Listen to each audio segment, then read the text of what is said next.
Мои стихове. Анита Секирата. Гласът български не мее. Българското днес къде е?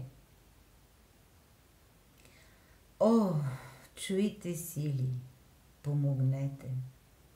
От зли хора ме спасете. Кому преча с това, че аз съм аз? Че съм жена? Че пиша и редя слова, че търся своите права? Че българина критикувам? Че борбена съм? Не пасувам. Товар нося, тежък грях. Боли ме и разяжда. Страх не познавам, не разбрах. И с това ли преча? Бях мило, весело момиче, но премръзнато и кокиче от студ, болка, бури, хали. Да е карма, той едва ли. Чуйте сили, помогнете. Нов живот ми подарете. Неразбрана ще остана. Не съм Гана, не съм Нана. Аз съм аз, а той прече. Не секирата им пречи на хора зли и неразбрани. От днес, вчера и от лани. Таква се тяхната порода, не са пили морна вода.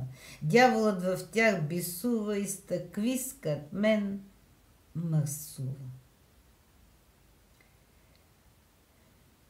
Фейсбук не посещавам. Там линчуват. Не посягам на чуждо творчество. Уви, от други сайтове пак боли. Онез вършеят в нета наш правосъдие раздават. Ларш се пишат за едни, на съд изправят друг. Боли. Няма свобода у нас, забранена дума. В час не мога да употребявам, а с нея лягам, ставам, разяждам моето съзнание. Тя е моето тързание. Клипът ми за свободата спряха. Кадърни хора изгоряха. Младите навън днес бягат, от чудо куфарите стягат. Че тук шета днес метлата на чуждицата, на малцинствата. Отвън решават как да живеем. Да се траем, да не меем, как да пишем, да се смеем и на чуж език да пеем. В корумпирани конкурси с българското днес се гаврят. Това ли българина заслужава? Какво ли вече ни остава? Какво да направя? В тиня се давя. Борбата не спира.